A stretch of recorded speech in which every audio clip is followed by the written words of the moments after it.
অফিসের সিনিয়র রাগী বসের সামনে দাঁড়িয়ে আছে ঈশান। অবশ্য একবার ওনার চোখের দিকে তাকিয়েছিল, কিন্তু চোখ যেন নয়, আগুনের গোলা। ঈশান প্রতিদিন তানিয়া ম্যামকে দূর থেকে দেখলেও ওনার সামনে কখনো চোখে চোখ রেখে তাকাতে পারে না, কারণ ঈশানকে তানিয়া ম্যাম সহ্য করতে পারে না। ঈশান ওনার সাথে কথা বলতে গেলেই ম্যাম কেমন যেন রাগ দেখায় সব সময়। ম্যাম যেমন করে ঈশানের দিকে তাকিয়ে আছে, যার জন্য মনে হচ্ছে ও কোনো ভুল করে ফেলেছে। তার জন্য ঈশান মাথা নিচু করে দাঁড়িয়ে আছে। ঈশান আর চোখে তানিয়ার দিকে তাকাতেই ও এসে ঈশানের সামনাসামনি দাঁড়ালো আর বলতে শুরু করলো। মেয়েদের শরীরে স্পর্শ করার খুব শখ, তাই না? ম্যাম, আপনি এসব কি বলছেন? এইসব কি বলছি তাই না? এখন তুই আমাকে স্পর্শ করবি, তোর যেখানে ইচ্ছা হাত দিবি। ম্যাম, আপনার মাথা ঠিক আছে? কী সব উল্টাপাল্টা কথা বলছেন? যখন অন্য মেয়েগুলোর গায়ের উপর ঢলে পড়িস তখন তোর খুব ভালো লাগে না? এখন আমাকে স্পর্শ করতে বসে স্পর্শ কর। ওই মেয়েগুলোর গায়ের যেখানে যেখানে হাত দিয়েছিস আমার গায়েও সেখানে সেখানে হাত দে। ম্যাম, আপনি ভুল করছেন। আমি এমন কিছু করিনি। ঠিকই বলেছিস, ভুল করেছি। আমি তোকে ভালোবেসে যে ভুল করেছি এখন সেই ভুলের মাসুল দিচ্ছি। তোকে যেটা করতে বলেছি সেটা কর। ম্যাম, একটু বোঝার চেষ্টা করেন। আমি ওদের সাথে জাস্ট কথা বলেছি। আমি তোকে বলছি না তুই আমাকে টাচ কর, তোর যেখানে খুশি টাচ কর, আমি তোকে বাধা দিব না। ম্যাডাম, আপনি আমাকে ভুল ভাবছেন। আর আমাকে এতটা বাজে ভাবেন যে আমি মেয়েদের গায়ের উপর ঢলে পড়ি, ওদেরকে স্পর্শ করার জন্য লেগে থাকি? এটা আপনি কি করে ভাবতে পারলেন? আমি কিছুই ভাবিনি, সবটা আজকে নিজের চোখে দেখেছি। তোকে আমি কি বলেছিলাম? তুই অন্য কোনো মেয়ের দিকে তাকাবি না, দরকার ছাড়া কারোর সাথে কথা বলবি না। আর তুই কি করলি? বারবার ওই অচেনা মেয়ের সাথে। ম্যাম, বোঝার চেষ্টা করেন। আমি মানছি আপনি বলেছেন কারো দিকে না তাকাতে, আর প্রয়োজনে আমি ওর সাথে কথা বলেছি। আর মেয়েটা অচেনা নয়, আমি ওকে অনেক আগে থেকেই চিনি। ও, তার মানে এই রঙ্গলীলা অনেক আগে থেকেই চলছে, তাই না? ম্যাম, আপনি ভুল করছেন। আমি তো বলছি আমি এমন কিছু করিনি যার জন্য আপনার কথার বিরুদ্ধে যেতে হয়। হ্যাঁ, আমি ভুল করেছি। তোকে ভালোবাসা আমার জীবনের সবচেয়ে বড় ভুল ছিল। জীবনে কখনো কাউকে ভালোবাসিনি, কিন্তু তোকে বেসেছি। আর সেটাই হয়তো আমার জীবনের সবচেয়ে বড় ভুল। আমি জানতাম না পায়ের জুতোকে কখনো মাথায় ওঠাতে নেই। আর সেটাই করেছিলাম বলেই এখন ভুলের মাসুল হিসাবে আজকে আমাকে কষ্ট পেতে হচ্ছে। ম্যাম, আমি জানি আপনি আমাকে ভালোবাসেন, কিন্তু আপনি যেটা চান সেটা সম্ভব না। তাছাড়া আমি তো আপনাকে বলে দিয়েছি, আপনি আমাকে ভালোবাসলেও আমি আপনাকে ভালোবাসি না। আর ঠিকই বলেছেন, আমি পায়ের জুতো। ওই জন্য আপনার থেকে দূরে থাকার চেষ্টা করি, কারণ আমি বামন হয়ে আকাশের চাঁদের দিকে হাত বাড়াতে চাই না। আপনাকে কোনোভাবে কষ্ট দিয়ে থাকলে তার জন্য মাফ করে দিবেন প্লিজ। এরপরও তোর মুখ দিয়ে কথা বের হচ্ছে? তুই আর একটা কথা বলবি না, তাহলে আমার থেকে খারাপ আর কেউ হবে না। তোকে বারবার বলেছিলাম কোনো মেয়ের দিকে না তাকাতে। বলেছিলাম না তোর যা লাগবে নির্দ্বিধায় তুই আমাকে বলবি। আমি তোকে ভালোবাসি, তাই তোর জন্য সব করতে পারি। এমনকি তোর সাথে বেডে যেতেও আমার একটা মিনিটও সময় লাগতো না। তুই একটাবার আমাকে বলতি, কিন্তু তুই কি করলি? একটা বাইরের মেয়ের সাথে এমন একটা কাজ করলি যার জন্য আজকে তোর উপর থেকে সম্পূর্ণ বিশ্বাসটাই আমার উঠে গেছে। আমার বান্ধবীদের আমি বলতাম একটা সহজ সরল মনের একটা গরিব ছেলেকে ভালোবাসতে সে আমার বিশ্বাসটা কখনো ভাঙবে না, কিন্তু আজকে তুই এমন একটা কাজ করেছিস যার জন্য আমার সম্পূর্ণ বিশ্বাসটাকে ভেঙে গুড়িয়ে গেছে। আমার বান্ধবীরা ঠিকই বলতো, যার যেখানে যোগ্য জায়গা তাকে সেখানেই রাখতে হয়। যোগ্যতার চেয়ে বেশি কিছু পেয়ে গেলে মানুষ তার জায়গাকে ভুলে যায় আর উল্টোপাল্টা কাজ করতে শুরু করে। আর তুইও আজকে সেটাই করেছিস। ম্যাম, আপনি কিন্তু আমাকে মিথ্যা অপবাদ দিচ্ছেন। বলছি আমি এমন কিছু করিনি, তারপর আমার কথা কেন শুনতে চাইছেন না? আমি কি আপনাকে বলেছিলাম আপনি আমাকে ভালোবাসেন? আমি তো বলেছি আপনার আমার সম্পর্কটা হওয়া সম্ভব না। তারপরও সবটা জানার পরও আপনি আমাকে কেন ভালোবেসেছেন? আমি তো আপনার থেকে দূরে সরে থাকতে চাই, কিন্তু বারবার আপনি আমাকে নিজের কাছে টেনে নেন। আমি জানতাম একটা সময় আপনি আমাকে ভুল বুঝবেন, কারণ আমি গরিব। আমি যদি কোনো ভুল নাও করি, হয়তো আপনি উল্টাপাল্টা একটা কিছু দেখতে গেলে কখনো এমন করে আমাকে ভুল বুঝবেন। আর আজকে তেমনটাই হয়েছে, কারণ আমি সবার সাথে একটু ফ্রি মাইন্ডে কথা বলি তো, ওই জন্য আপনি ভেবেছেন আমি ওই মেয়েটার সাথে উল্টাপাল্টা কিছু একটা করেছি। দেখেন ম্যাম, আমি তেমন কিছু করিনি। তোদের মতো ছেলেকে আমার চিনতে আর বাকি নেই। তোদের যে মেয়েদের শরীরে স্পর্শ করে কতটা শখ সেটা আমার জানতে বাকি নেই। তোকে আমি বলেছিলাম না আমি তোকে সব দিতে রাজি আছি, তারপরও তুই এমন একটা কাজ কেন করলি বল? ম্যাম, আপনি কিন্তু এবার বেশি বেশি বলে ফেলেছেন। আপনি আমার অফিসের বস বলে আমার সাথে এরকম বিহেভ করতে পারেন না, এমনভাবে আমাকে একটা মিথ্যা অপবাদ দিতে পারেন না। হ্যাঁ, আমি আপনার থেকে সম্মানে অনেক ছোট, তাই বলে আপনি আমাকে এমন একটা মিথ্যা অপবাদ দিতে পারেন না। তোর মুখ দিয়ে আবারও কথা বের হচ্ছে? তোকে ভালোবাসাটা আমার জীবনের সবচেয়ে বড় ভুল ছিল। ছোট লোক কোথাকার, এত বড় একটা অন্যায় করে বলছিস তুই কিছু করিসনি। আসলে তোকে সহজ সরল দেখতে মনে হলেও তোর মনের ভেতর যে এত বাজে একটা চিন্তাধারা আছে সেটা আমি ভাবতেও পারিনি। ঈশান কথাটা বলে শেষ করার আগেই তানিয়া ওকে কষে একটা থাপ্পড় মেরে দিল। সাথে সাথে ঈশান মাথাটা নিচু করে নিল আর তানিয়া বলতে লাগলো, ছোট লোক কোথাকার, তোর এত বড় সাহস তুই আমার সামনে দাঁড়িয়ে উঁচু গলায় কথা বলিস? আমি তোর অফিসার বস, বসের সাথে কিভাবে কথা বলতে হয় তুই সেটা ভুলে গেছিস? ন্যূনতম কমন সেন্স তোর মধ্যে নেই? তোকে আর কতবার বোঝাতে হবে আমি তোকে ভালোবাসি, আমি তোর জন্য সব করতে পারি। আমি তোকে বলেছিলাম না আমার যা টাকা পয়সা আছে তোকে দিয়ে দেব? তারপরেও আমার শুধু তোর ভালোবাসাটা চাই। আর তুই কি করলি? একটা মেয়ের সাথে নিজের চাহিদা মেটানোর জন্য তাকে অফিসের মধ্যে কিস করলি। মেয়েদের শরীরে টাচ করার তোর অনেক ইচ্ছা, তাই না? আজকে তুই আমাকে যেভাবে খুশি ইচ্ছা টাচ কর, তারপরেও তুই অন্য মেয়েদের কাছে যাবি না। এই না, আমার শরীরটা এখন তোকে দিয়ে দিলাম, তোর যা ইচ্ছা কর। তানিয়া কথাটা বলেই বুকের উপর থেকে শাড়ির আঁচলটা ফেলে দিল। ঈশান মাথা নিচু করে আছে, ওর চোখ দিয়ে টপ টপ করে পানি পড়ে যাচ্ছে। তানিয়া ঈশানকে ভালোবাসে, ঈশান সেটা খুব ভালোভাবেই অবগত, কিন্তু ঈশান নিজের অবস্থানের কথা ভেবে ওকে এত বেশি ভালোবাসার পরও ওর থেকে দূরে সরে থাকার চেষ্টা করে।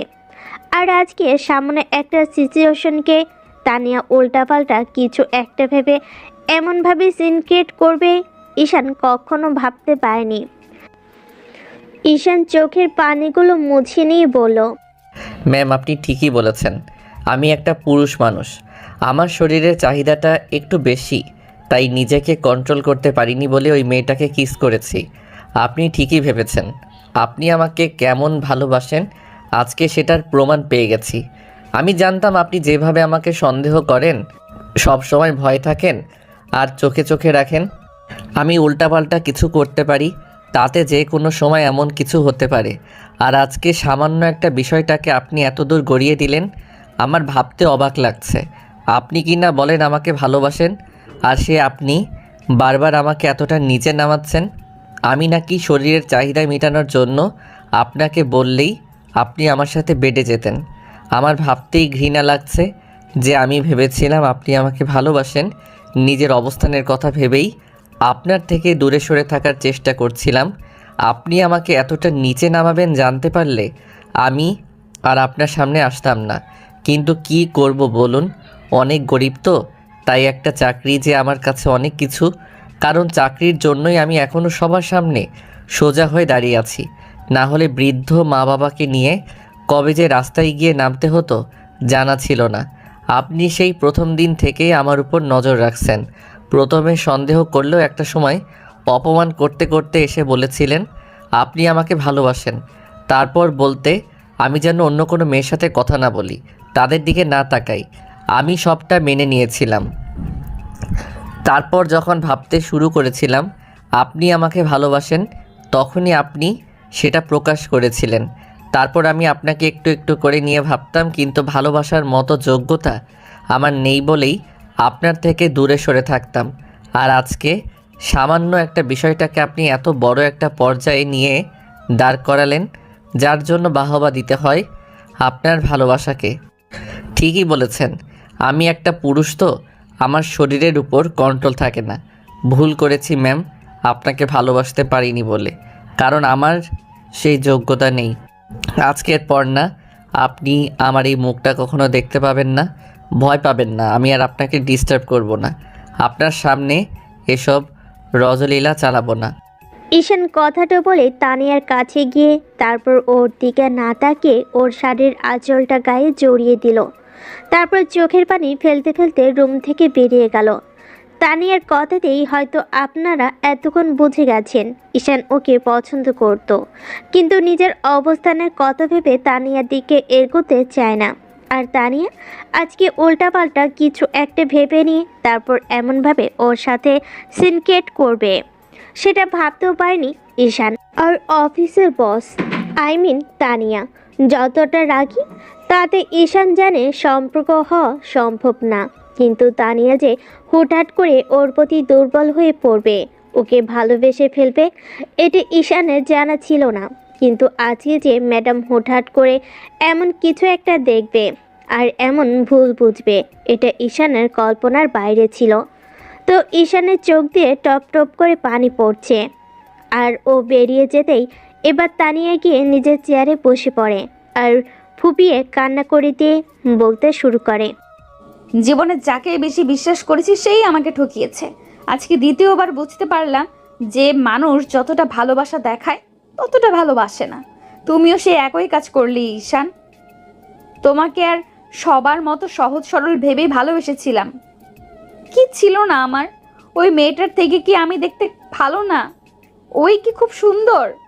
আমার মধ্যে কি এমন নেই যার জন্য তুমি আমাকে ভালোবাসতে পারলে না? শেষ পর্যন্ত ওই মেয়েটার কাছে তোমাকে যেতে হলো। আজকের পর থেকে তুমি শুধু আমার রাগী চেহারাটাই দেখলে। আসলে মানুষ ঠিকই বলে, যার স্থান যেখানে থাকে সেখানেই রাখতে হয়, মাথায় তুলতে নেই। আজকে তুমি সেটাই করলে। অন্যদিকে ঈশান চোখের পানি ফেলতে ফেলতে তানিয়ার রুম থেকে বের হলো। এর মাঝে সেই মেয়েটা অর্থাৎ ঈশানের কলিগটার সাথে ওর দেখা হলো। কলিগ ওর চোখে পানি দেখেই বলতে লাগলো, ঈশান, কি হয়েছে তোমার? তুমি কান্না করছো কেন? ম্যামকে দেখলাম, উনি অনেক রেগে আছে। নিশ্চয়ই কিছু একটা হয়েছে, তাই না? না না, কিছুই হয়নি। চোখে কি যেন পড়েছে, ওই জন্য এমন হয়েছে। আমি সব জানি। ম্যাম তোমাকে ভালোবাসে, আর তখন আমাদের ওইভাবে দেখে হয়তো উল্টাপাল্টা কিছু একটা ভেবেছে। আমি ম্যামকে বোঝাচ্ছি, তুমি প্লিজ কান্নাকাটি করো না। না না, কাউকে কিছু বোঝাতে হবে না। প্লিজ তুমি এই বিষয়ে ম্যামকে কিছু বলতে যেও না। ওনাকে শত বললেও উনি আর এখন বিশ্বাস করবে না। আমিও চাই না যে আমাকে এত বেশি অবিশ্বাস করে তাকে এসব বিশ্বাস করাতে। ঈশান নিজের কেবিনের দিকে চলে গেল আর লামিয়া তানিয়ার কেবিনের সামনে এসে পড়ল। লামিয়ার কথাতে তানিয়ার চোখ জোড়া মুছে নিয়ে বলতে লাগলো, ও তুমি আসো। লামিয়া গিয়ে তানিয়া ম্যামের সামনে দাঁড়ালো। খেয়াল করলো তানিয়া কান্না করে নিজের অবস্থা খারাপ করে ফেলেছে। তখনও বলতে লাগলো, ম্যাম, আসলে আমি আপনাকে ঈশান তোমাকে পাঠিয়েছে তাই না? ওর নামে সাফাই করতে বলেছে। দেখো, আমি জানি তোমাদের মাঝে কি সম্পর্ক, আর তোমরা তখন কি করছিলে সেটা আমি জানি। আমাকে এই বিষয়ে কিছু বোঝাতে এসো না। ম্যাম, আপনি ভুল বুঝছেন। প্লিজ আমার কথাটা শুনুন। আমি কোনো ভুল বুঝছি না, আর আমি তোমার কাছ থেকে কোনো সাফাই শুনতে চাই না। তুমি এক্ষুনি এখান থেকে বেরিয়ে যাও, আর ওর বিষয়ে আমাকে কিচ্ছু কখনো বলতে আসবে না। ও কেমন আজকে আমার সেটা জানা হয়ে গেছে। ওর কাজই হচ্ছে মেয়েদের পেছনে ঘোরা আর তাদের সাথে এরকম ফষ্টি নষ্টি করে বেড়ানো। ম্যাম, আপনি ভুল জানেন। তুমি আমার মুখের ওপর কথা বলো। আমি কিন্তু অফিসের বস, সেটাকে তুমি ভুলে যাচ্ছ? ম্যাম, আপনার উপর দিয়ে কথা বলার জন্য সরি, তবে একটা কথা কি জানেন তো, আপনি আজকে থেকে ভুল বুঝে এভাবে কষ্ট দিলেন না, সেই মানুষটা আপনাকে খুব বেশি ভালোবাসতো। আপনি সেটা বোঝার চেষ্টাও করলেন না, আর আজকে সামান্য একটা বিষয়কে আপনি এত গভীর করে ফেললেন। দেখো, এই বিষয়ে আমি কিছু বলতে চাচ্ছি না, তাই তোমার আমাকে কোনো সাফাই করতে হবে না ওর বিষয়ে। ওর মতো একটা দুশ্চরিত্র লম্পটের বিরুদ্ধে কোনো কথা আমি শুনতে চাই না। তুমি এক্ষুনি এখান থেকে চলে যাও। হ্যাঁ ম্যাডাম, এটা আপনার অফিস, আর আপনি যা বলবেন আমাকে তাই শুনতে হবে। আমি চলে যাচ্ছি, কিন্তু একটা কথা কি জানেন তো, আপন মানুষগুলোর কাছে থাকতে না মানুষটাকে মূল্য দিতে জানে না। তাই এমন কোনো কাজ করবেন না যার জন্য আপনার নিজেকে কষ্ট পেতে হয়। পরে সত্যতা জানতে পারলে কিন্তু অনেক বেশি পস্তাতে হবে আপনাকে। লামিয়া কথাগুলো বলে বেরিয়ে গেল। তানিয়া বুঝতে পারল না লামিয়া ওকে কি বোঝাতে চাইলো। অন্যদিকে লামিয়া ঈশানের কেবিনের সামনে আসতেই দেখলো ওর চোখ দিয়ে এখনো পানি পড়ছে। তখন লামিয়া এসে ওর কেবিনের সামনে দাঁড়িয়ে বলতে লাগলো, আর কত নিজেকে এভাবে কষ্ট দিবে? একবার তো বলতে পারতি ম্যামকে। আমি বলতে গেলাম, তাও ম্যাম আমার কোনো কথা শুনলো না, শুধু শুধু তখন আমাদেরকে দেখে এবার উল্টোপাল্টা কিছু একটা ভেবে নিল। লামিয়া ফ্যাল করে ঈশানের মুখের দিকে তাকিয়ে রইল। তখনও একটু হাসার চেষ্টা করে বলল, কি হলো যাও? তোমাকে যত দেখি তত বেশি অবাক হয়ে জানো। আর ম্যাম আজকে যে এই ফুলটা করলো এর জন্য ওনাকে পস্তাতে হবে, উনি অনেক কষ্ট পাবে দেখো। প্লিজ ওরকম কোনো কথা বলো না। উনি বুঝতে পারেননি, কিন্তু ঠিক একটা সময় বুঝতে পারবে। আর আমি চাই না উনি এই ভুলটার মধ্য থেকে বেরিয়ে আসুক। তাতে উনি হয়তো আমাদের মাঝে অন্য কিছু সৃষ্টি করতে চাইবে। আমি চাই না তেমন কিছু হোক। লামিয়া একটা দীর্ঘশ্বাস ফেলে চলে গেল। আর ঈশান ভাবল যে কদিন এই অফিসে থাকতে পারবে, মনোযোগ দিয়ে কাজ করবে। আর তানিয়া ম্যাম ওর সাথে কথা বলার চেষ্টা করলেও ঈশান কথার কোনো জবাব দিবে না, মুখ বুজে সবটা সহ্য করে নিবে। চাকরিটা খুব কষ্ট করে ঈশানকে পেতে হয়েছিল, আর এখান থেকে যদি বের করে দেয় তাহলে বয়স্ক বাবা মাকে নিয়ে রাস্তায় গিয়ে দাঁড়াতে হবে। কথাগুলো ভেবেই কাজ করতে লাগলো। তো দুপুর গড়িয়ে বিকেল হতে না হতেই পিয়ন ঈশানকে ডেকে নিয়ে গেল। তারপর আবারও ম্যামের কেবিনের সামনে গিয়ে বলল, কামিং ম্যাম। হ্যাঁ আসো। ঈশান গিয়ে তানিয়ার সামনে দাঁড়ালো। তানিয়া রাগি রাগি চোখে ঈশানের দিকে তাকালেও ও চোখ নামিয়ে নেয়। ম্যাম কিছু বলবেন?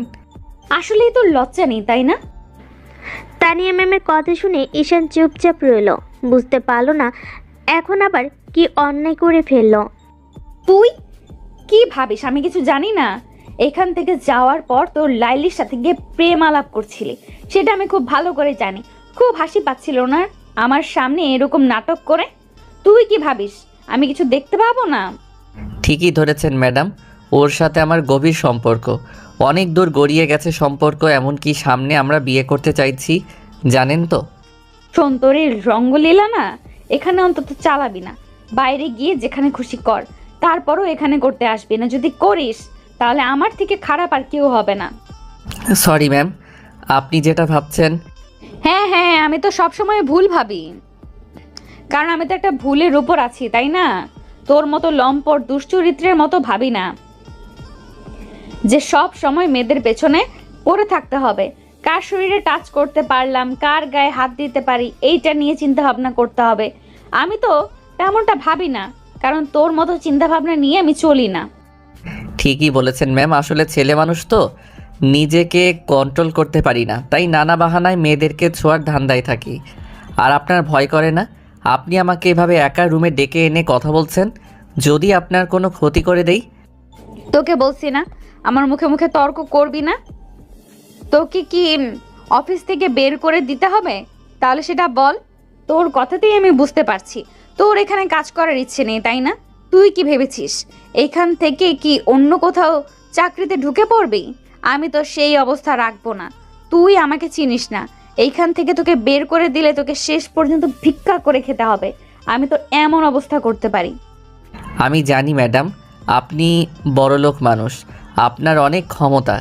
আমার মতো সাধারণ মানুষ কি আপনার সাথে পেরে উঠবে বলেন? আমি চাই না চাকরিটা হারাতে।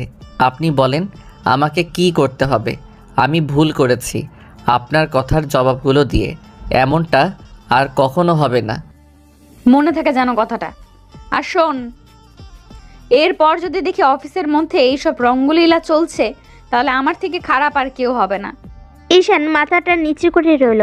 তানিয়া আরও কিছুক্ষণ ওকে বকাঝকা করে তারপর এক গদ্য ফাইল ধরিয়ে দিয়ে বলতে লাগলো, আজকের মধ্যে এই ফাইলগুলো কমপ্লিট করবি, আর যদি না হয় তাহলে বাসায় যেতে পারবি না। ঈশান খেয়াল করে দেখলো 5টা ফাইল আছে, আর যে সময় আছে তাদের সর্বোচ্চ 1টা কি 2টা ফাইল কমপ্লিট করা যাবে, তাও অফিস টাইম পার হয়ে যাবে। এত কাজ দেখে ঈশান বলতে লাগলো, ম্যাম কিন্তু এই কাজগুলো করতে তো প্রায় 1.5 দিন সময় লাগবে, আর আপনি আমাকে। Just shut up. তোমাকে বলছি না আমার মুখের উপর তর্ক করবে না।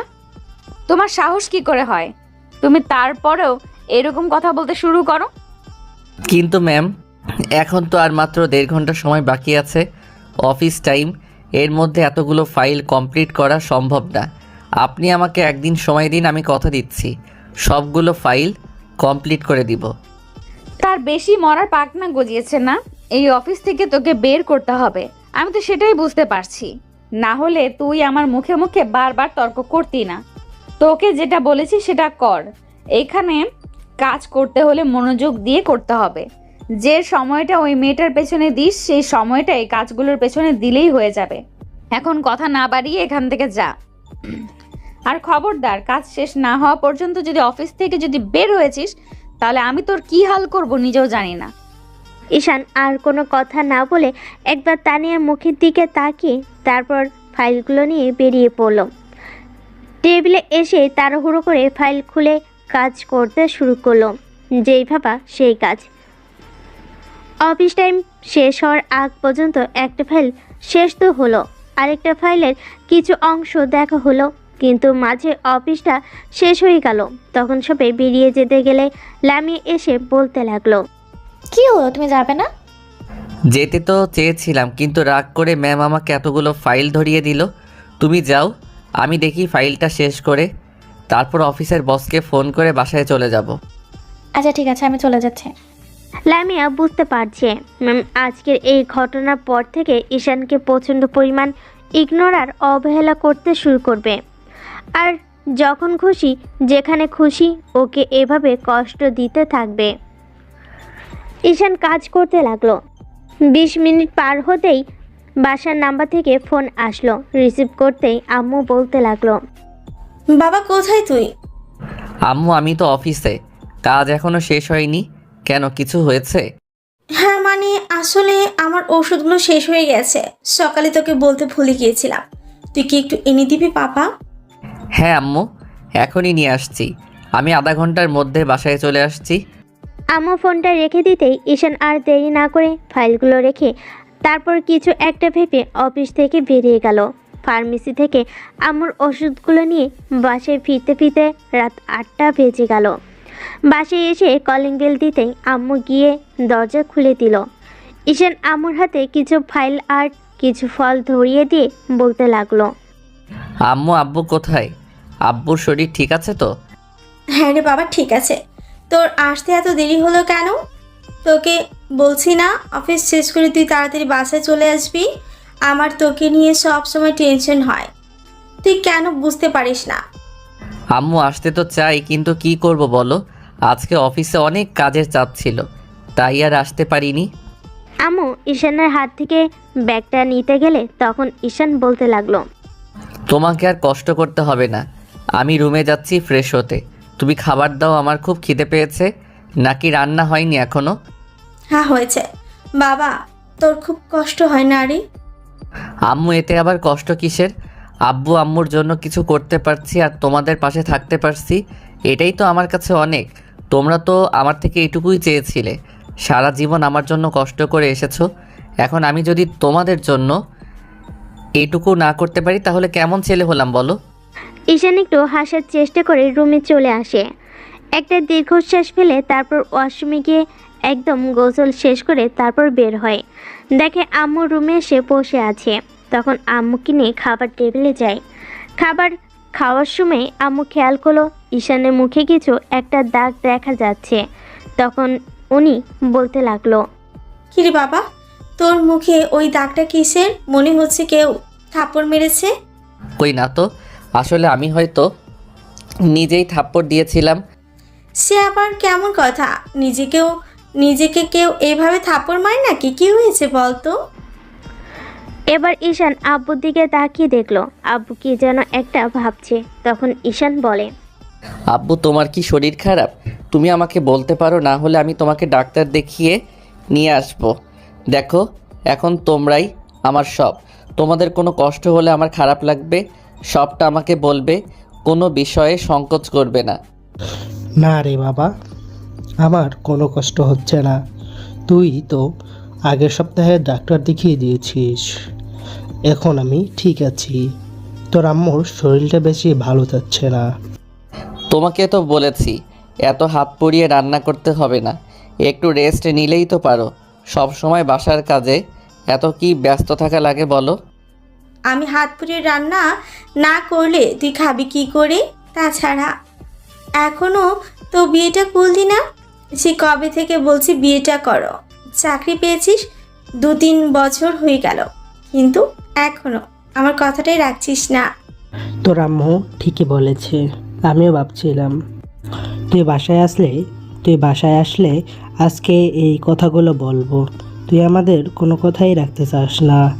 কাজের ব্যস্ততা দেখিয়ে, বাহানা দেখিয়ে দূরে সরে থাকতে চাস।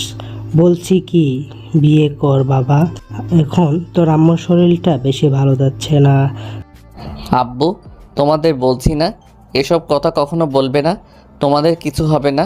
1000 বছর আয়ু তোমাদের। এসব কথা কখনো বলবে না। আর আমাকে এত তাড়াতাড়ি বিয়ে করতে হবে কেন? তাহলে আর কি, আমাকে ওই হাত পুড়িয়ে রান্না করতে হবে? তাহলে বারণ করিস কেন? একদম আর বারণ করতে পারবি না। যতদিন তুই বিয়ে না করবি ততদিন কাজগুলো আমাকেই করতে হবে। তাই আর ভুলো আমাকে বারণ করবি না। এখন কথা না বলে চুপচাপ খা। আমার কথাতে ঈশান কোনো জবাব দিতে পারল না। খাওয়া দাওয়া শেষ করে রুমে আসলো। ঘুমাতে ইচ্ছে হলো, কারণ শরীরটা অনেকটাই ক্লান্ত। সারাদিন কাজের উপর দিয়ে যেতে হয়েছে, তার উপর ম্যামের একগাদা কথা শুনতে হয়েছে।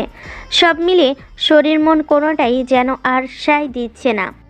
তারপরও ভাবলো ঘুমালে চলবে না, তাই সারা রাত জেগে রইল আর কাজ করতে লাগলো। ভোর রাতের দিকে একটু চোখটা লেগে আসলে তখন ঘুমিয়ে পড়ল। তারপর আম্মুর ডাকে ঘুম ভাঙতেই উঠে দেখলো অফিসে একটু লেট হয়ে যাচ্ছে, তাই তাড়াহুড়ো করে কোনো রকমে ফ্রেশ হয়ে না খেয়ে বেরিয়ে গেল। আম্মু বলল, কি রে বাবা, খাবি না? তুই এইভাবে বেরিয়ে যাচ্ছিস যে? আম্মু, এখন খেতে গেলে সর্বনাশ হয়ে যাবে। আমি ক্যান্টিন থেকে কিছু খেয়ে নিব, তোমরা খেয়ে নাও। আমি জানি তোমরা আমার জন্য অপেক্ষা করে বসে আছো। আর দেখো, তুমি বেশি টেনশন করো না আমার জন্য, আমি ঠিক সময় বাসায় ফিরে আসব। ঈশান কথাগুলো বলতে বলতে বাসা থেকে বেরিয়ে গেল। এবার আম্মু কিছু একটা ভেবে একটা দীর্ঘশ্বাস ফেলল। অফিসে পৌঁছাতে পৌঁছাতে 10 মিনিট লেট হয়ে গেল। কেবিনে গিয়ে বসতেই পিয়ন এসে বলতে লাগলো, বাবা, তোমাকে ম্যাডাম ডেকেছে। আচ্ছা চাচা, তুমি যাও, আমি আসতেছি। ম্যাডাম এক্ষুনি যেতে বললো, না গেলে রাগ করবে। ঈশান দীর্ঘ নিঃশ্বাস ফেলে ব্যাগটা রেখে তারপর আইডি কার্ডটা গলায় ঝুলিয়ে দিয়ে তানিয়া ম্যাডামের রুমের সামনে গিয়ে বলল, মে আই কামিং ম্যাম? হ্যাঁ আসো, এসে আমাকে উদ্ধার করো। ম্যামের কথাতে ঈশান বুঝে গেল আজকে কপালে কষ্ট আছে, তাই গিয়ে ম্যাডামের সামনে দাঁড়ালো আর বলতে লাগলো, ম্যাম বলুন। এখন কয়টা বাজে? 9টা 15 মিনিট। আমি সেটা জানি। এই 15 মিনিট তুমি কোথায় ছিলে? ম্যাম, ঘুম থেকে উঠতে একটু লেট হয়ে গেছিল। Just shut up. তোমাকে আমি জিজ্ঞেস করিনি তুমি ঘুমিয়েছিলে নাকি অন্য কিছু করছিলে। তোমাকে আমি বলেছি না আমার মুখের ওপর কথা বলবে না। একে তো লেট করে আসছো, তার উপর কালকে যে কাজগুলো দিয়েছিলাম সেগুলো কমপ্লিট না করে অফিস থেকে বেরিয়ে গিয়েছো। আসলে ম্যাম, আবারও আমার মুখের ওপর কথা বলো। তোমার সাহস কি করে হয় অফিস থেকে বেরিয়ে যাওয়ার? তোমাকে বলেছিলাম তুমি কাজগুলো শেষ না হওয়া পর্যন্ত অফিস থেকে এক পাও নড়বে না। তোমার মনে হয় এই অফিসে কাজ করার ইচ্ছে নেই, তাই না? আমি আজকে আব্বুকে সবটা বলবো। আমি বুঝতে পারছি তোমার খুব পাকনা গজিয়েছে, তাই না? আমার মুখের উপর তর্ক করো, তার উপর আমি কাজ দিয়েছি সেগুলো করনি। আসলে তোমার লজ্জা শরম বলতে কিছুই নেই। লম্পট দুশ্চরিত্র ছেলে কোথাকার। বাইরে গিয়ে অন্য মেয়েগুলোর সাথে লটর পটর করতে পেরেছো, আর এখন কাজগুলো করতে তোমার খুব কষ্ট হয়েছে, তাই না? ম্যাম আমি কোথাও যাইনি, আমি বাসায়। ঈশান কথাটা শেষ করার আগেই তানিয়া ম্যাম ঠাস করে একটা থাপ্পড় মেরে দিল। ঈশান জানে এটা ম্যাম ইচ্ছে করেই করেছে, ওর উপর রাগ করে। কালকের ওই বিষয়টা নিয়ে ম্যাম প্রচণ্ড পরিমাণে রেগে আছে। তানিয়া এতটা রাগী ছিল না, কিন্তু কালকে বিষয়টা হওয়ার পর থেকেই বারবার ওর উপর রাগ দেখাচ্ছে। ঈশান কিছু বলে ওঠার আগেই তানিয়া ওর শার্টের কলার ধরে খুব শক্ত কণ্ঠে বলতে লাগলো। আমার মুখের উপর দিয়ে তুই আর কথা বলবি না। তোকে বলছি না, এরপর আর একটা কথা যদি তোর মুখ দিয়ে বের হয় না, লাথি মেরে এই অফিস থেকে বের করে দিব। তোকে বলছি তুই কথা বলবি না। আমি যখন কথা বলি তার মধ্যে বাধা দিবি না। তুই তারপরও সেটাই করিস। তোকে অফিসের কাজ করে যেতে বলেছি, আর তুই কেনা শেষ পর্যন্ত আমার কথা অমান্য করে চলে গেছিস। এখন তোর কাজগুলো কে করবে? তোর বাবা। ম্যামের কথাতে ঈশানের মাথাটা গরম হয়ে গেল। তারপর তানিয়াকে থাপ্পড় মারার জন্য হাত উঠাতে গিয়েও উঠালো না। না হলে আজকে বুঝিয়ে দিত যে এরকম একটা কথা বলার ফল কি হতে পারে। ঈশান কলাটা ছাড়িয়ে নিয়ে তারপর তানিয়ার কেবিন থেকে বেরিয়ে গেল। তানিয়া নিজের কেবিনে থেকে ফাইলগুলো এনে অনুমতি না নিই আবার তানিয়ার কেবিনে ঢুকে ওর টেবিলের উপর ফাইলগুলো রাখলো। ঈশান কিছু বলার আগে তানিয়া বলে উঠল, তোর সাহস কি করে হয় তুই আমাকে ইগনোর করে চলে যাস? তার উপর আমার অনুমতি ছাড়াই আমার কেবিনে ঢুকিস। ম্যাম, আপনি কিন্তু আপনার লিমিট ক্রস করে যাচ্ছেন। তোর সাহস কি করে হয় আবারও আমার মুখের উপর কথা বলিস? আর আমি ভুল করেছি সেটা বোঝাতে চাইছিস তুই? ম্যাম, আমি না হয় ভুল করেছি অফিস থেকে গিয়ে আপনার কাজগুলো না করে দিয়ে, কিন্তু আপনি সবটা না জেনেই আগেই আমাকে এসব উল্টাপাল্টা কথা বলছেন। আমি তো বলিনি আমি আপনার কাজগুলো করিনি। আপনি আগে সবটা দেখবেন, তারপর বলবেন। আপনার এখানে প্রত্যেকটা ফাইলের কাজ করা আছে। আর অফিস থেকে বেরিয়ে গিয়েছিলাম কারণ আম্মুর ওষুধগুলো ফুরিয়ে গিয়েছিল। সময় মতো ওষুধ না গেলে অসুস্থ হয়ে যেত, তাই বেরিয়ে গিয়েছিলাম। এরপরও যদি আপনার ইচ্ছা হয় যে আপনি আমাকে অফিস থেকে বের করে দিবেন তো দিতে পারেন। আমার আর কোনো কিছু বলার নেই। কথাগুলো বলে ঈশান মাথা নিচু করে রইল। তানিয়া কিছুক্ষণ ওর দিকে তাকিয়ে থেকে তারপর ফাইলগুলো চেক করতে লাগলো। তারপর আবার কিছুক্ষণ ঈশানের দিকে তাকিয়ে থেকে বলল, যাও, এখন বাইরে যাও। আর একটা ফাইলে যদি ভুল থাকে না, তাহলে আমার থেকে খারাপ আর কেউ হবে না। ঈশান কোনো কথা না বলে অফিস থেকে বেরিয়ে গেল। তারপর কেবিনে গিয়ে চেয়ারটায় বসে একটা দীর্ঘশ্বাস ফেলল। এর মাঝে লামিয়ে আসতে তখন ঈশান সিসিটিভির দিকে একবার তাকিয়ে একটা মুচকি হাসি দিয়ে বলল, যতবার তুমি আমার কাছে আসবে ম্যাম, ততবার ভাববে আমি তোমার সাথে প্রেম করছি। আচ্ছা ঠিক আছে, আমি চলে যাচ্ছি। লামিয়া চলে যেতে ঈশান কাজ করতে লাগলো। দুপুর টাইমে তানিয়া খেয়াল করলো লামিয়া বারবার ঈশানের কেবিনের দিকে ঘোরাঘুরি করছে। এমন কিছু দেখে তানিয়া প্রচণ্ড পরিমাণে রেগে গেল আর সাথে সাথে ঈশানকে ফোন দিল। তারপর ঈশানও ম্যামের কেবিনে গিয়ে মাথাটা নিচু করে দাঁড়ালো। তখন তানিয়া বলতে লাগলো, এত ভদ্রতা শিখলে কোথা থেকে? ম্যাম, আব্বু আম্মু শিখিয়েছিল সিনিয়র কারো কাছে আসলে অনুমতি নিয়ে আসতে হয়, তাই অনুমতি নিয়ে ঢুকলাম। এতেও কি দোষ হয়ে গেছে? এত বেশি কথা বলো কেন? হ্যাঁ, সরি ম্যাম। ওই দিনের পর তানিয়া যতবারই দেখে লামিয়া ওর সাথে কথা বলছে ততবারই ওর রাগটা যেন বেড়ে যায়। লামিয়া ভাবলো ঈশানকে আরেকটু শাস্তি দেওয়া যাক, তাই বেশ কিছুক্ষণ ওর দিকে তাকিয়ে রইল। ঈশানের বেশ অস্বস্তি লাগছিল তানিয়ার এরকম চাহনিতে, তাই বলতে লাগলো, ম্যাম, যদি কোনো কাজ করার থাকে তাহলে বলেন, আমি করে দিচ্ছি। তাও প্লিজ এভাবে আমার দিকে তাকিয়ে থাকবেন না, আমার অস্বস্তি লাগছে। তোমার সাহস হয় কি করে আমার সামনে এমন কথা বলার? তোমাকে বলেছি না আমি যা করতে বলবো তুমি সেটাই করবে। আর বলবো না ম্যাম। তানিয়া ভাবছিল ঈশানকে কি করে শাস্তি দেওয়া যায়। এর মাঝে ওর ফোনটা বেজে উঠল। তারপর ফোনটা রিসিভ করে কথা বলতে লাগলো। তানিয়া ম্যামের কথাতে ঈশান বুঝতে পারলো একটু পর হয়তো একটা মিটিংয়ে অ্যাটেন্ড করতে হবে। তানিয়া ফোনটা কেটে দিয়ে বলতে লাগলো, শোনো, একটু পর একটা মিটিং অ্যাটেন্ড করতে হবে। এখনই সব ফাইল রেডি করো আর সবাইকে তৈরি হতে বলো। দুপুরের লাঞ্চটা করেই আমরা বেরোবো। ম্যাম, কে কে যাবে? কে কে যাবে? তোর লামিয়া, আমি, তুই আর ম্যানেজার। ম্যাম, লামিয়া আবার আমার হলো কবে থেকে? কেন? ওর সাথে তো লটর পটর ঠিকই করতে পারিস। তার উপর যখন তখন কিস করিস, হাক করিস, ও তোকে আদর দেয়, তাহলে তোর হবে না কেন? ঈশান ম্যামের কথাই জবাব দিতে গিয়েও দিল না, চুপচাপ ওনার মুখের দিকে তাকিয়ে রইল। তারপর কিছু একটা তাচ্ছিল্যের হাসি দিয়ে বলল, আচ্ছা ম্যাম, আমি তাহলে যাই, ফাইলগুলো রেডি করি। যা, কিন্তু বেশি দেরি হলে না তোকে একদম খুন করে ফেলবো। তো দুপুরের লাঞ্চটা করে তারপর ওরা অফিস থেকে 1 ঘন্টা দূরত্বে একটা রেস্টুরেন্টে গিয়ে এবং মিটিং অ্যাটেন্ড করলো। সেখানে প্রায় 2 ঘন্টার মধ্যে ঈশান খেয়াল করেছে ম্যাম রাগের চোখে বারবার ওর দিকে তাকিয়েছিল, কারণ ঈশান যতবারই অফিসের মেয়ে কলিগগুলোর সাথে হেসে হেসে কথা বলছিল, তার জন্য তানিয়া আরও বেশি রেগে যাচ্ছিল। তানিয়া বারবার রেগে ফুলছিল আর ভাবছিল, দাঁড়া লুচু, তোর লুচিগিরিটা গেল না তাই না? একবার অফিস থেকে বের হই তোর বাদরামি আমি বের করছি।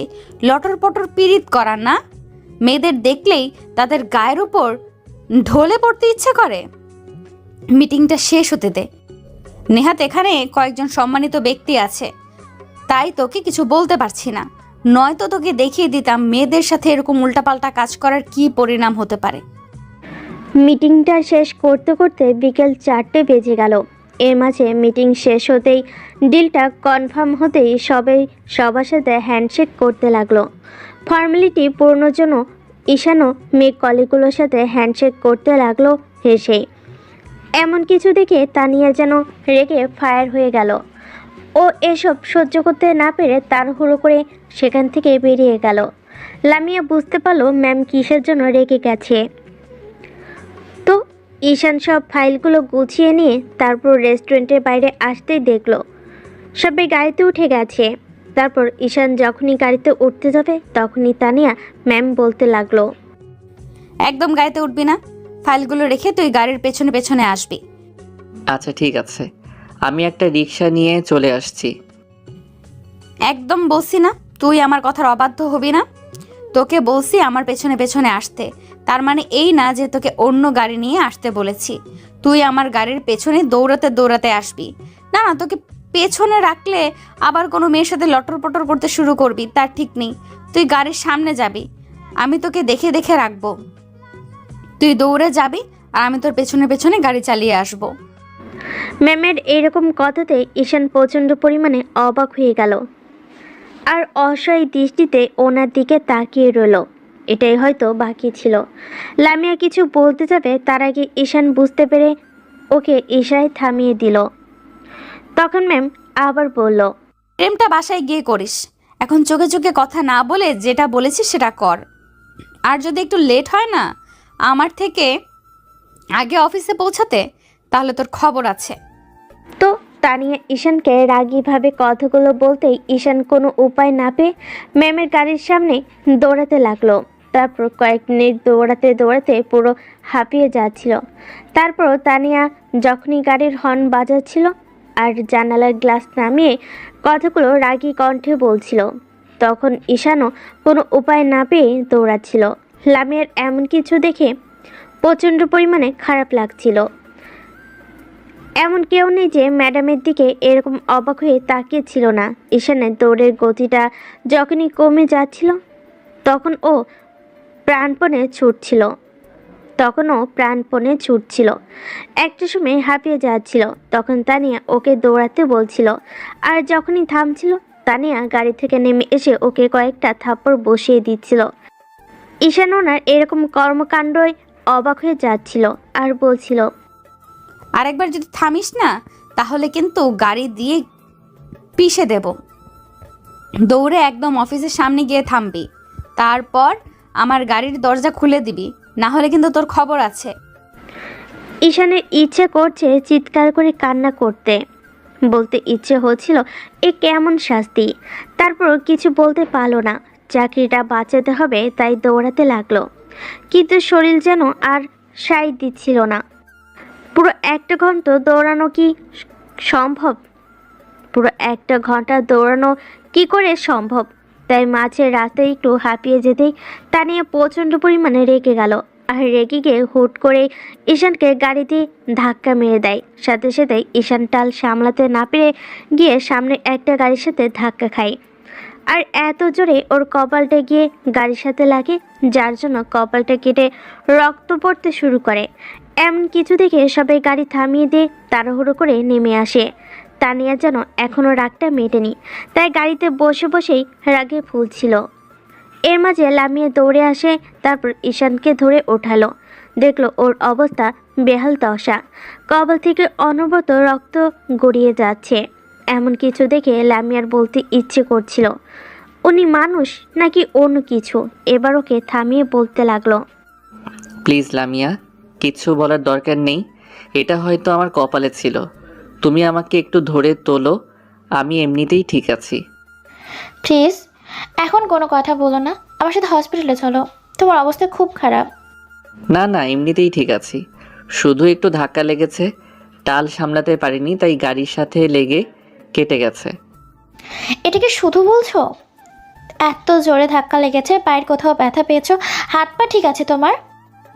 আরে বাবা না, তেমন কিছু হয়নি। এটা আমার অভ্যাস আছে, ছোটবেলা থেকে এমন করে বড় হয়ে এসেছি, তাই এসব নিয়ে আমি ভাবি না। তুমি টেনশন করো না তো, আমি সবটা ম্যানেজ করে নিব। তানিয়া তারপরও গাড়ি থেকে নেমে আসলো। যখন অফিসে কিছু কলিগ এসে ঈশানকে ধরে জোরপূর্বক হসপিটালে নিয়ে গেল, তানিয়া সেখান থেকে সরাসরি অফিসে চলে গেল। তারপর কেবিনে গিয়ে বসতে ওর গিল্টি ফিল হতে লাগলো যে হুটহাট করে ঈশানের সাথে এরকম একটা ব্যবহার করাটা ঠিক হয়নি, কিন্তু ও নিজের রাগটাকে কন্ট্রোল করতে পারছিল না। তারপর টর্চার করতে থাকতো। আর যখন থেকে দেখেছি ঈশানকে অন্য মেয়ের সাথে এরকম কিছু করতে, তখন থেকে ও ঈশানকে কারোর সাথে সহ্য করতে পারে না, যার জন্য সবসময় ওকে এরকম শাস্তি দেওয়ার জন্য একের পর এক কাজ করাতেই থাকে। বেশ কিছুক্ষণ তানিয়া ভাবতে লাগলো কি একটা কাজ করে ফেলেছে। তখন ওর মনে হতে লাগলো, না না, আমি এটা কি করলাম? যে মানুষটাকে এত বেশি বিশ্বাস করতাম, ভালোবাসতাম, তাকে কিনা এমন করে কষ্ট দিলাম। ছি ছি, এটা আমি কি করে করতে পারলাম? ও তো না বুঝে এরকমটা করেছে, আর আমি কিনা ওর উপরে এমন করে প্রতিশোধ নিলাম। যখন থেকে কথাগুলো ভাবছে ওর প্রচণ্ড পরিমাণে খারাপ লাগছে। ইচ্ছে করছে ঈশানকে বুকের সাথে জড়িয়ে ধরে বলতে ও ভুল করে ফেলেছে, কিন্তু কিন্তু কি একটা অন্যায় করেছে সেটা হয়তো পরে বুঝতে পারবে। অন্যদিকে ঈশানকে 2 ঘন্টা হসপিটালে রাখার পর তারপর রিলিজ করে দেয়। তখন ঈশান অফিসে গিয়ে ব্যাগটা নিয়ে যখন অফিস থেকে বের হতে যাবে, তখনই লামিয়া বলতে শুরু করে, ঈশান, অনেক মুখ বুঝে সহ্য করেছো, এর জবাব তোমাকে দেওয়া উচিত। তুমি এখন চুপ করে থাকবে? দেখো, আমাদের মতো মানুষের জবাব দেওয়ার মতো ইচ্ছা থাকলেও সেটা দিতে নেই, জানো তো। কারণ সবার মুখে সব কথা মানায় না। এটা হয়তো হবারই ছিল, না হলে অনেকে এত ভালোবাসার পরও যেখানে বোঝাতে পারিনি, সেখানে উনি নাকি আমাকে ভালোবাসলে মানুষ মানুষের সাথে এরকম টর্চার করতে পারে বলো?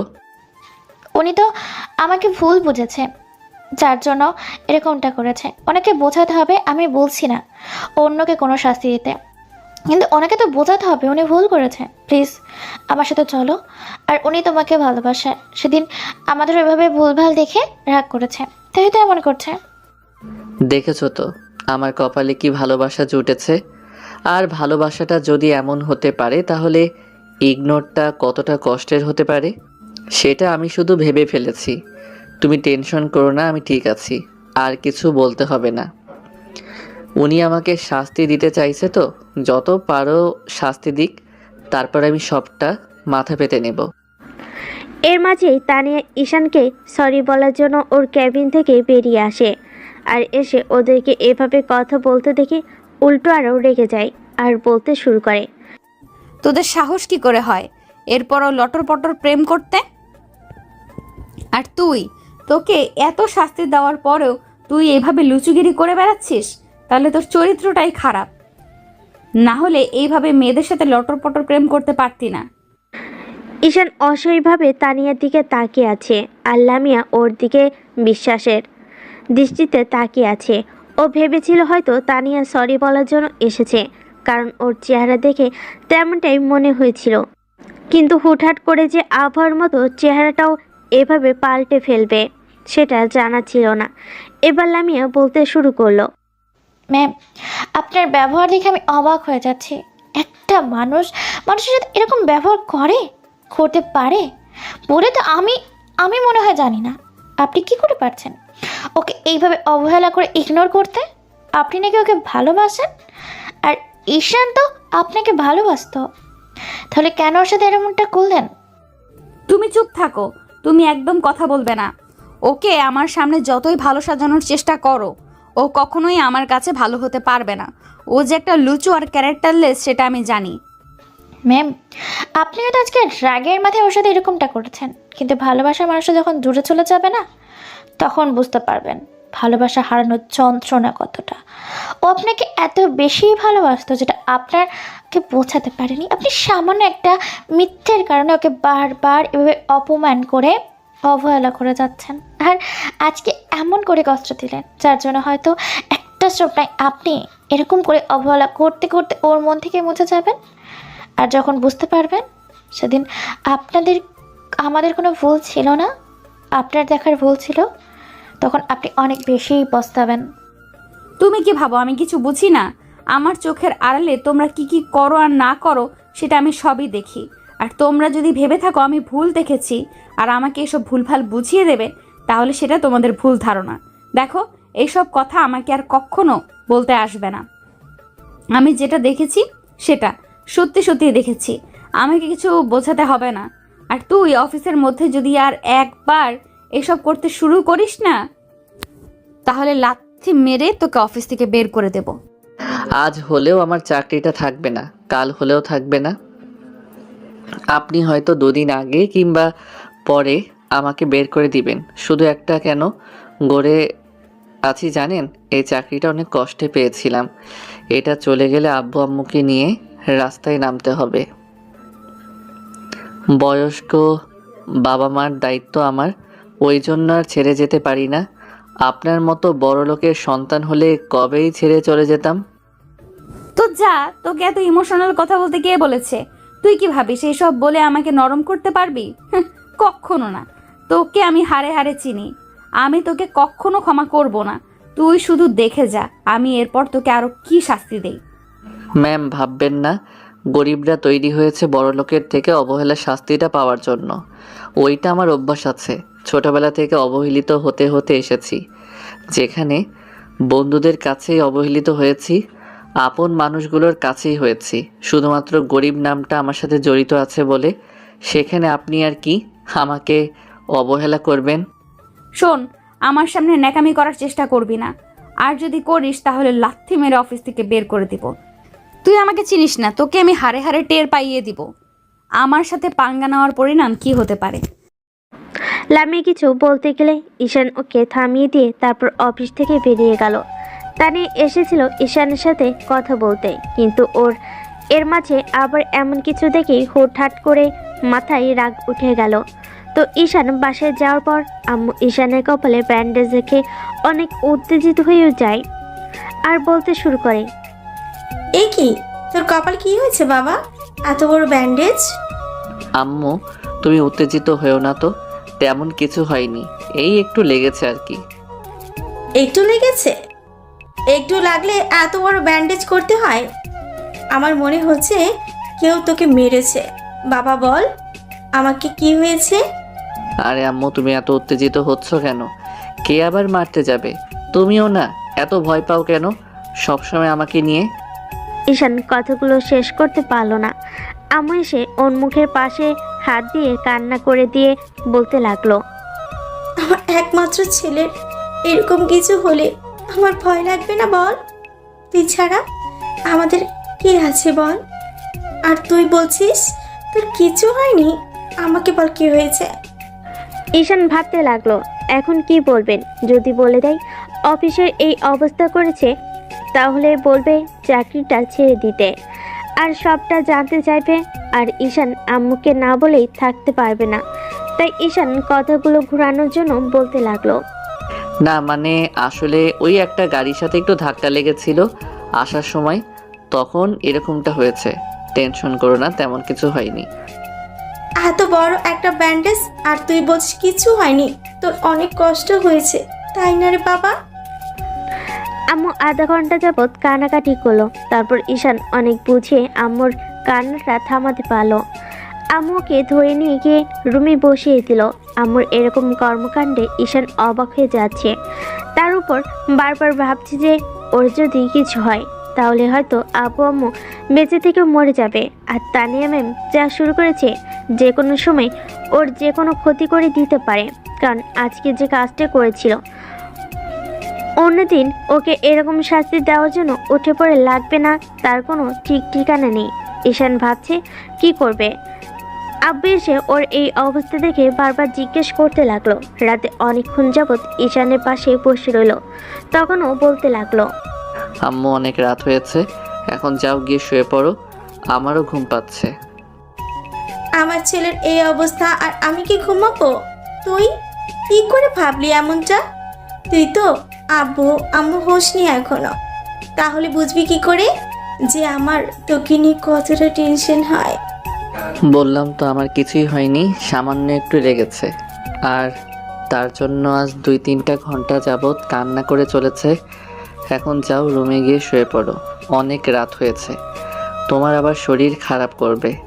মাঝে মধ্যে এরকম একটু হওয়ার অভ্যাস তো আছে, তাছাড়া ছোটবেলায় কত কেটে ছিলে গেছে, তাতেই কিছু হলো না। আর এখন তো বড় হয়েছি। খুব বড় হয়ে গেছো তুমি তাই না?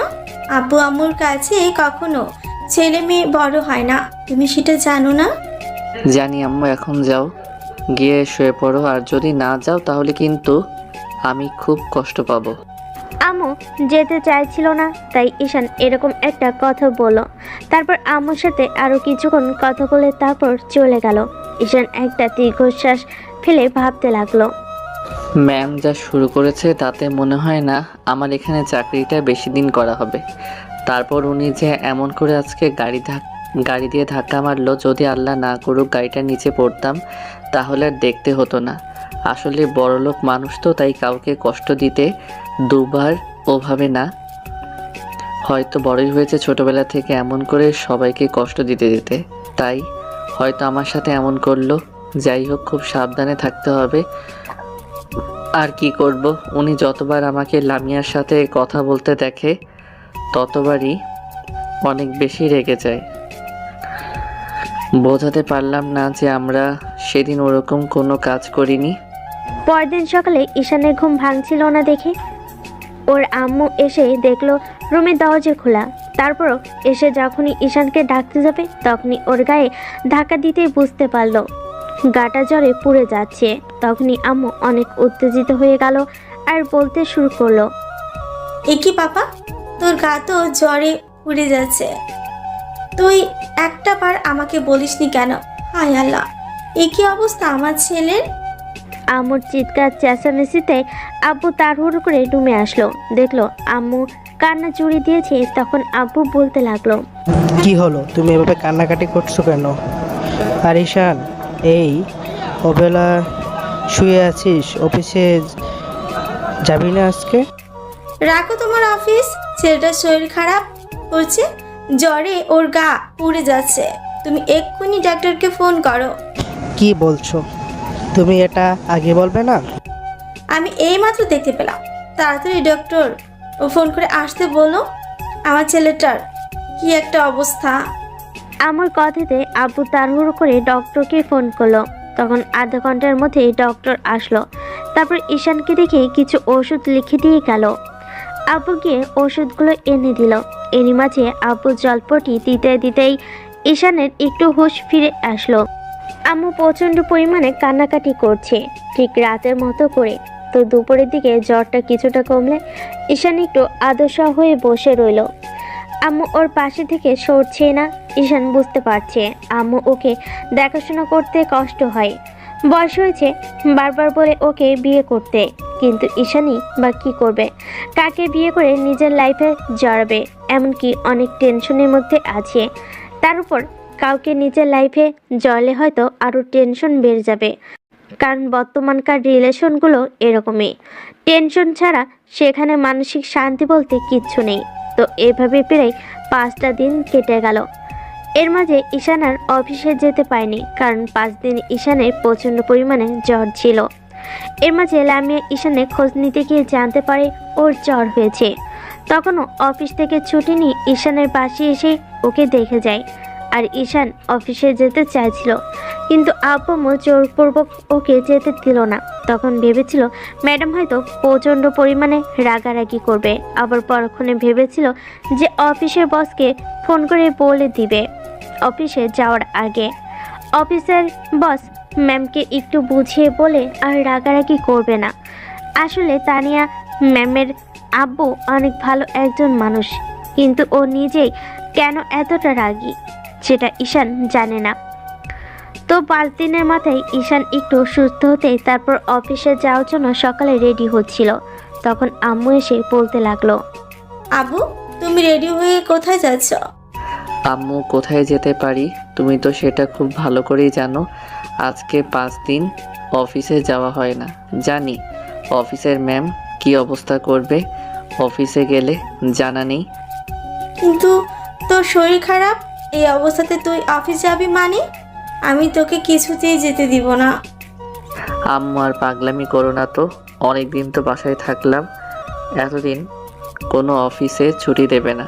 তার উপর আমি এতদিন ছুটি নিলাম, এর জন্য ম্যাম হয়তো অনেক রাগারাগি করবে। তুমি আর আমাকে আটকেও না তো, আমাকে যেতে দাও। এখন তো আমি ঠিক আছি, এখন না গেলে আর কবে যাব বলো? আম্মু কিছু বলতে গিয়েও পারল না। ওনের অফিসে চাকরি করে ঠিকই তো বলেছে, আর কতদিন এভাবে পাশেই বসে থাকবে? তাছাড়া শরীরটা এখন ঠিক আছে। ঈশান খাওয়া দাওয়া করে বেরিয়ে গেল। যাওয়ার সময় আম্মুকে বলল যেন সময় মতো অফিস যাওয়ার আগে আম্মু বলল যেন সময় মতো অফিসে পৌঁছে ফোন দেয়। অফিসে পৌঁছে একটা দীর্ঘশ্বাস পেল ঈশান, তারপর কেবিনে গিয়ে বসলো। এর মাঝে তানিয়া রেগে আগুন হয়ে আছে। 5 দিন পর আজকে ঈশানকে দেখেই তানিয়া ম্যামের মাথায় রাগ উঠে গেল। তানিয়া চেয়েছিল ঈশানকে ফোন করতে, কিন্তু করেনি, ভেবেছে অফিসে আসলে শাস্তি দিবে। ঈশান ডেস্কে বসতেই ওর সামনে তানিয়া পিয়নকে দিয়ে ঈশানকে ডেকে পাঠালো। বাবা, তোমাকে ম্যাম যেতে বলেছে। ঈশানের বুঝতে বাকি রইল না ওর কপালে দুঃখ আছে। ঈশান দেরি না করে উঠে তানিয়া ম্যামের রুমের সামনে গেল। তারপর যেই অনুমতি নিতে যাবে তখনই তানিয়া বলতে লাগলো, আসেন নবাবজাদা, আপনার জন্য অফিসের দরজা খোলা আছে। তানিয়ার কথার ধরন দেখে ঈশানে বোঝা হয়ে গেছে আজকে কপালে কি আছে। ও গিয়ে তানিয়ার সামনে দাঁড়ালো। তানিয়া উঠে এসে ওর মুখোমুখি দাঁড়ালো। তারপর কপালের দিকে তাকাতে দেখলো ব্যান্ডেজটা খোলা আর একটু কাটার দাগ আছে। তখন তানিয়া কিছু বলতে যাবে, তার আগে ঈশান ওনার মুখের দিকে তাকালো। বুঝতে পারছে তানিয়া হয়তো এখন প্রচণ্ড পরিমাণে রাগারাগি করবে। আর কি বলতে চাই ঈশান সেটা দেখার জন্য চুপ করে আছে। তখন তানিয়া ম্যাম বলতে লাগলো, বাহ, বেশ ভালোই ছুটি কাটাতে শিখে গেছো, তাই না? ম্যাম, না মানে আসলে আমি জাস্ট শাট আপ। তোমাকে ছুটিটা কে দিয়েছে, যার জন্য তুমি না বলে এতদিন বাসায় বসেছিলে? তুমি কি এটা নিজের অফিস মনে করো, যার জন্য এভাবে ছুটি কাটিয়ে আসলে? তোমাকে বলছি না, অফিসের বাইরে কোনো কাজ করতে হলে অফিস ছুটি নিবে, না হলে তুমি করতে পারবে না। তোমার যদি কিছু করতে হয় আমার থেকে অনুমতি নিতে হবে। নিয়েছিলে আমার থেকে অনুমতি? না ম্যাম, অনুমতি তো নেওয়া হয়নি। তাহলে 5 দিন অফিসে আসুনি কেন? অফিসটা কি তোমার নিজের নাকি আমার? ম্যাম, আপনার তাহলে তোমার ব্যবহার দেখে তো মনে হচ্ছে না যে তোমার অফিস, আর নিজের খেয়াল খুশি মতো অফিসে আসছো যাচ্ছ। আসলে ম্যাম শাট আপ, আবারও মুখের ওপর কথা বলো। আমি বলছি না কোনো এক্সকিউজ দিবে না। তোমাদের এই অভ্যাসই হচ্ছে এক্সকিউজ দেওয়া। বলি, অফিসটা কি তোর বাবার যে যখন তখন অফিস থেকে বেরিয়ে যাবি? তোকে বলেছি না এখানে কাজ করতে হলে আমার কথা শুনে কাজ করতে হবে। এর আগেও তানিয়া ম্যাম ঠিক এরকমই কথা বলেছিল। এসব কথা শুনতে শুনতে এইসব কথা সব শুনতে পারে না, যা বলার ওকে বলবে। তার জন্য ঈশান কথা শুনতে রাজি আছে, কিন্তু আব্বু আম্মুকে নিয়ে কথা বলে ওর প্রচণ্ড পরিমাণে রাগ হয়ে যায়।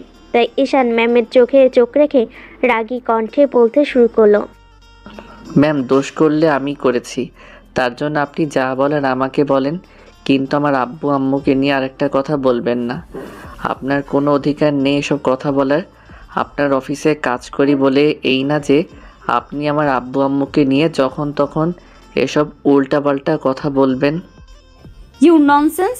তোর এত বড় সাহস, তুই আমাকে উপদেশ দিস? তানিয়া কথাটা বলেই ঈশানকে থাপ্পড় মারার জন্য হাত ওঠাতেই এর মাঝে দরজা থেকে কেউ বলতে লাগলো, তানিয়া, কি হচ্ছে এটা কি? কারোর এরকম কথা শুনে তানিয়া হাতটা উঠিয়ে থাপ্পড় মারতে গিয়েও মারতে পারলো না। হাতটা ওইভাবেই শক্ত করে রাখলো। তখন দুজনেই ঈশানের দিকে তাকালো। খেয়াল করলো অফিসের বস দাঁড়িয়ে আছে দরজায়। তখন অফিসের বস অর্থাৎ তানিয়ার আব্বু এসে ওদের সামনাসামনি দাঁড়ালো আর বলতে শুরু করলো, তানিয়া, হচ্ছে এটা কি? তুমি জানো না ও কত বড় একটা ফাসিল। ওকে আমি যা বলি ও তার উল্টোটা করে। আমি ওকে যতবার এসব কাজ করতে মানা করি ও সেটাই করে। আব্বু, তুমি এখানে আসছো কি জন্য? তোমাকে বলছি না অফিসে আসতে হবে না? হ্যাঁ, আমি অফিসে না আসলে তো তোমার এই কলিগগুলোর সাথে এরকম উল্টাপাল্টা মিসবিহেভ করার সুযোগটা পেয়ে যাও, তাই না? তোমাকে আমি কতবার করে বলছি কারোর সাথে এরকম বাজে বিহেভ করবে না। তোমার সাহস কি করে হয় ওর গায়ে হাত তোলার? তোমাকে বলছি না ওদের তুমি কাজ করাও ঠিক আছে, কিন্তু ওরা তো আর তোমার কাছে ওকে বিক্রি করে দেয়নি। আব্বু, তুমি জানো না ও আজকে 5টা দিন যাবৎ অফিসে আসেনি। আর ওকে মারবে না তো কি করবে? ও যেসব কাজ করে অফিসের মধ্যে এবং বাইরে, তার জন্য ওকে মারাই উচিত। না, তুমি চাইলেই কারো গায়ে হাত তুলতে পারো না। ও তোমার অফিসের কলিগ, ওর একটা সম্মান আছে। ওর গায়ে হাত তুলতে পারো না। এটা তোমার দ্বারা হতে পারলেও এটা তোমার অধিকার নয়। তুমি অফিসের সবচেয়ে উঁচু চেয়ারে বসেছো, তার মানে এই না যে ওরা তোমার সব আদেশ মেনে চলবে। ওদের তো অসুবিধা আছে। আব্বু, তুমি জানো না 5টা দিন যাবৎ অফিসের বাইরে ছিল। আর এই 5টা দিন কত কি হয়েছে তুমি জানো? আমি ওকে বলেছি ওর জন্য অফিসের বাইরে না থাকে, কিন্তু আমার কোনো কথাই শোনে না, সব সময় উল্টো কাজ করে। Set up! আমি তোমার সাথে কথা বলছি আর তুমি ওর 10 গুণ নিয়ে বিচার করছো। ও আমাকে ফোন করেছিল, বলছিল তুমি ওর সাথে রাগারাগি করতে পারো, তাই আসা। আর ওর 5টা দিন যাবত জ্বর ছিল, আমি সেটা খুব ভালো করে জানি, কারণ ও আমাকে ফোন করে বলেছিল। তোমাকে আর বোঝাতে হবে না কি জন্য অফিস আসতে পারেনি। ও বলেছিল তুমি ওর সাথে রাগারাগি করতে পারো, তাই আমাকে ফোন করে বলেছিল যেন আমি তোমাকে বলে দিই। কিন্তু এখানে আসার আগেই তুমি যে ওর সাথে এতটা বাজে ব্যবহার, সেটা আমি জানতাম না। আর আজকে এখানে না আসলে বুঝতেই পারতাম না যে আমি কার হাতে অফিসটাকে ছেড়ে দিয়ে গেছি, আর সে আমার আড়ালে আমার অফিসের কর্মীদের গুলোর সাথে কী রূপ ব্যবহার করে। বাবা, তুমি একটা বাইরের ছেলের জন্য আমার সাথে এইভাবে রাগারাগি করছো? ওর মতো একটা লম্পট দুশ্চরিত্রের জন্য আমার সাথে এরকম রুড ব্যবহার করছো? তানিয়ার আপু এবার প্রচণ্ড পরিমাণে রেগে গেল ওর এরকম ধরনের রুড বিহেভ দেখে। নিজের মেয়ের এরকম বাজে এ ধরনের কথা শুনে, মন্তব্য শুনে প্রচণ্ড পরিমাণে অবাক হয়ে যাচ্ছে। ছোটবেলা থেকে তানিয়া লাইফে মাথায় চড়ে বসেছে, তাই প্রচণ্ড পরিমাণে রেগে গিয়ে বসেবার মারার জন্য হাত উঠালো। তানিয়া, বস কথাটা বলে তানিয়াকে থাপ্পড় মারার জন্য হাত ওঠাতেই উভয়ে চোখ বন্ধ করে নিল। ঈশান সাথে সাথে বসের হাতটা ধরে ফেল। বস ঈশানের দিকে তাকাতেই ও বসের হাতটা ছেড়ে দিল। তারপর বসের সামনে 2 হাত জোড় করে বলতে লাগলো, বস প্লিজ আমার জন্য ম্যামের গায়ে হাত তুলবেন না। আমি আপনার কাছে হাত জোর করে মাপ চাইছি। আপনি এভাবে রাগারাগি করবেন না। সব কিছুর জন্য আমি দায়ী। আপনার যত খুশি আমাকে মারেন বকেন, তারপরও ম্যাডামের হাত তুলবেন না। আমি জানতাম না এই সামান্য একটা কারণে আপনি এত বেশি রেগে যাবেন। জানলে আপনাকে কখনো এই বিষয়টা বলতাম না। ঈশান, তুমি কি বলতেছো? তোমার কারণে কিছু হয়নি। আমি আজকে যদি অফিসে না আসতাম তাহলে তো জানতেই পারতাম না আমার মেয়ে অফিসের কলিগগুলোর সাথে কীরূপ আচরণ করে। আমার ভাবতেই অবাক লাগছে, আমি কিনা মেয়েকে এই শিক্ষায় শিক্ষিত করেছি যে কিনা অফিসের কলিগদের সাথে কীরূপ ব্যবহার করতে হয় জানি না বাইরের মানুষগুলোর সাথে কীরূপ আচরণ করে। স্যার প্লিজ এরকমভাবে বলবেন না। ম্যামকে আপনি যতটা রাগী ভাবছেন উনি ততটাও নয়। উনি হয়তো আমার উপর একটু রেগে গেছেন তাই এভাবে বলছেন। আমি 5 দিন আসিনি তাই এটা ওনার বলাটাই স্বাভাবিক। আপনি প্লিজ আর অশান্তিটা করবেন না, ওনাকে কোনো দোষারোপ করবেন না। ওনার কোনো দোষ নেই। আমি ভেবেছিলাম উনি রাগারাগি করবেন তাই আপনাকে বলেছিলাম, কিন্তু জানতাম না আপনি এখানে আসলে এত কিছু হবে। তাহলে কখনোই আপনাকে বলতাম না। বলবে না? কেন বলবে না? আজকে তুমি এমনটা বলে আমি বুঝতে পারলাম যে আমার মেয়ের অহংকার কতটা, সে মানুষকে কতটা ছোট ভাবে। আমার আদরের দুলালি মেয়ে ভাবে সেই পৃথিবীতে একমাত্র বড় লোক, তার থেকে সম্মানে কেউ বড় হতে পারে না। স্যার কেন আপনি এমনটা বলছেন? আর ম্যাম তো ঠিকই করেছে, ওনার অধিকার আছে আমার গায়ে হাত তোলার। আপনারা আমাদের বস, আর ভুল করলে আপনারা তো আমাদের শাসন করবেন। স্যাম আমার থেকে সম্মানে বড় তাই এরকমটা করেছে। প্লিজ আপনি রাগারাগি করবেন না। তুই এখন আব্বুর সামনে আমাকে খারাপ বানানোর জন্য এসব কথা বলছিস, তাই না? নাটক করিস। তোর এই নাটকের জন্য আব্বু আমার গায়ে হাত তুলতে গিয়েছিল, আর তুই কি না আবারও সেই নাটকটা করছিস? তোকে তো আমার সামনে ঈশানকে আর একটা বা ছোট করলে আমার থেকে খারাপ আর কেউ হবে না। তানিয়া, এতদিন তুমি শুধু আমার ভালোবাসাটা দেখেছো, কিন্তু আজকের পর থেকে আমার রাগী চেহারাটাও দেখবে।